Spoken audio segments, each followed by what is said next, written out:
नमस्कार दोस्तों, मैं हूं सुरजीत श्यामल। आप देख रहे हैं वर्कर वॉइस .in।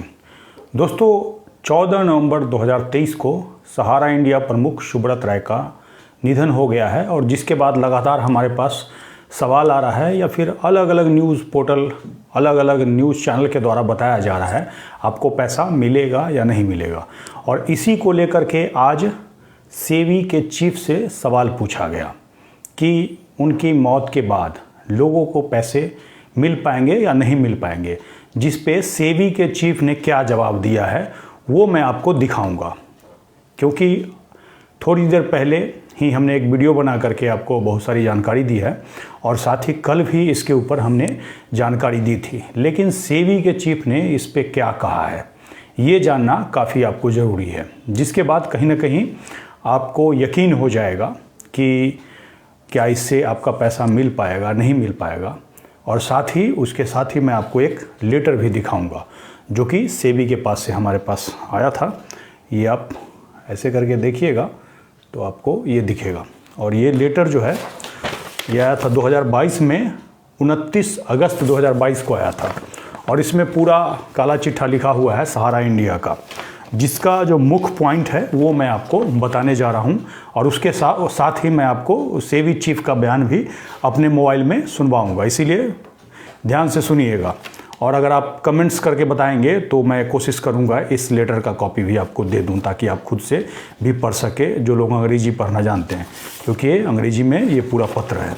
इसमें जो हम आपको जानकारी देते हैं कि 31/8/2022 को दो कंपनियां जो कि सहारा की थी, एक Sahara Housing Investment Corporation Limited और दूसरा Sahara India Real Estate Corporation Limited, जिसको कि माननीय सुप्रीम कोर्ट ने 15% ब्याज के साथ पैसा वापसी करने के लिए कहा था और जिसके लिए 3 महीने का समय सहारा इंडिया को दिया गया था।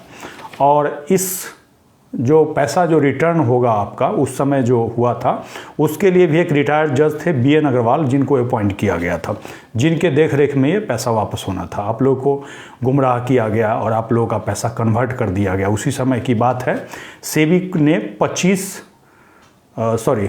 ने 28/5/2023 को अखबार में विज्ञापन जारी किया और जिसके तहत पूरे देश के जो जमाकर्ता थे उनसे क्लेम मांगा।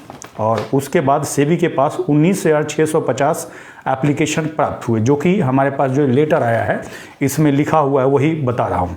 और जिसमें कि 53,687 सर्टिफिकेट थे, मतलब अलग अलग बॉन्ड थे, और जिसमें 82.31 करोड़ रुपया दावा किया गया था, जिसको सेबी ने जांच किया और 17,526 आवेदन को, यानी कि 19,650 जो आवेदन प्राप्त हुआ था उसमें से 17,526 आवेदन में 48,326 जो बॉन्ड थे यानी कि सर्टिफिकेट थे, उसका पैसा 138 करोड़ रुपया वापस किया गया NEFT और RTGS के थ्रू। सेबी ने डायरेक्टली आपके खाते में वापस किया। किनको? जिन लोगों ने सेबी के पास क्लेम किया। आपको तो जिन लोगों ने क्लेम नहीं किया, जिनका कन्वर्ट कर दिया, उनकी बात मैं नहीं कह रहा हूँ।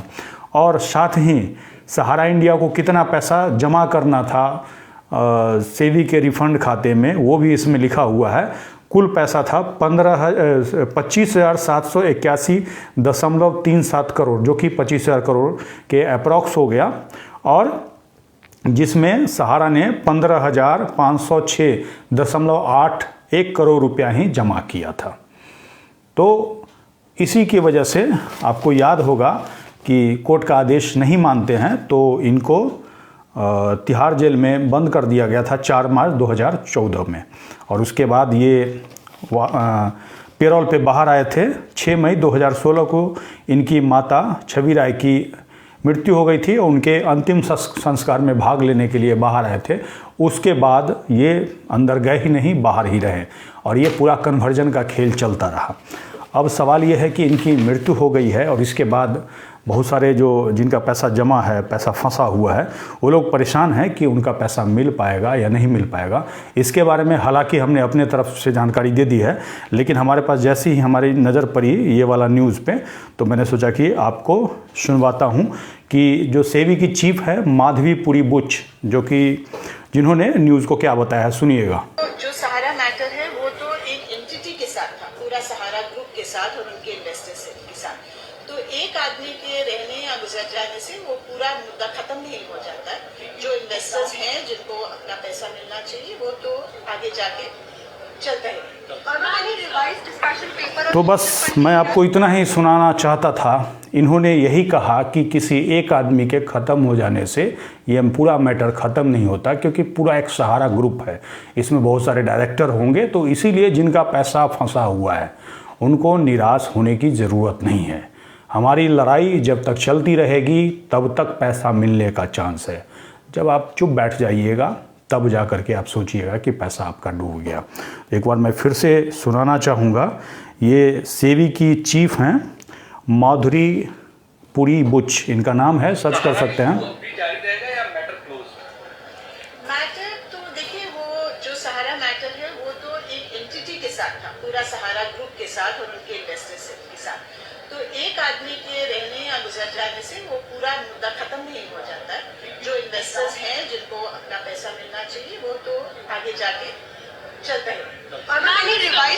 कहने का मतलब क्लियर है, आप लोगों को इसलिए परेशान होने की ज़रूरत नहीं है, और आपसे अनुरोध करूंगा कि अधिक से अधिक लोगों तक आप इसको पहुंचाएंगे। और जिन लोगों को भी ये लेटर पढ़ना है या फिर चाहिए तो नीचे आप कमेंट्स करके बताइएगा, तो मैं इसका PDF बना करके वीडियो के डिस्क्रिप्शन में अपलोड कर दूंगा, ताकि डाउनलोड करके आप भी इसको चेक कर सके। पूरा ये सेवी ने हमें पत्र भेजा था जब हमने कंप्लेन किया था। कंप्लेन लगातार हम कर रहे हैं और अभी भी कर रहे हैं। और इसके साथ ही इसमें ये भी बताया गया है कि जो बाकी पैसा इनके पास बचा हुआ है, यानी कि इनके रिफंड खाते में बचा हुआ है, उसके लिए इन्होंने क्या किया है, एक पिटीशन सुप्रीम कोर्ट में लगा रखा है।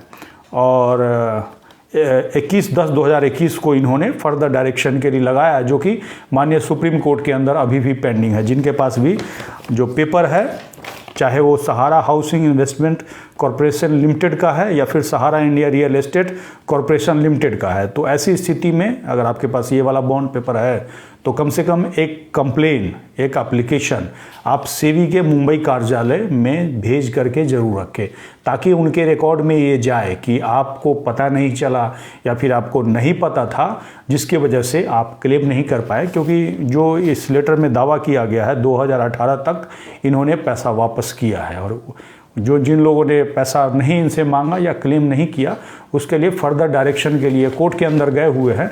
लेकिन आप क्लेम करके रखिएगा तो कम से कम ये कोर्ट को बता पाएंगे कि भाई ये हमारा लास्ट डेट था, इसके बाद भी हमारे पास लोगों का इस तरह से क्लेम आ रहा है। तो इसके लिए अब देखना है कि सुप्रीम कोर्ट आगे क्या डायरेक्शन देती है। लेकिन एक बात तो क्लियर है कि कहीं ना कहीं आप लोगों को गुमराह किया गया। जिस समय क्लेम करना था 15% ब्याज मिल रहा था, और अभी जो पैसा वापस करने की बात सोसाइटी के थ्रू है उसमें ब्याज का कुछ पता नहीं है, नोटिफिकेशन का कुछ नहीं पता है। और यहाँ पे ये देखिए कि अखबार वगैरह में भी प्रकाशित करवाया गया है, और अभी तक सेंट्रल रजिस्ट्रार के द्वारा ये सारी प्रक्रिया में कुछ भी नहीं किया गया है। क्या मैं ये सही कह रहा हूँ या गलत कह रहा हूँ, एक बार आप कमेंट्स करके बताइएगा, और अधिक से अधिक लोगों तक शेयर कीजिए, क्योंकि जो सही जानकारी है लोगों तक नहीं पहुंच पाती है, जिसके वजह से कहीं ना कहीं लोग गुमराह हो जाते हैं।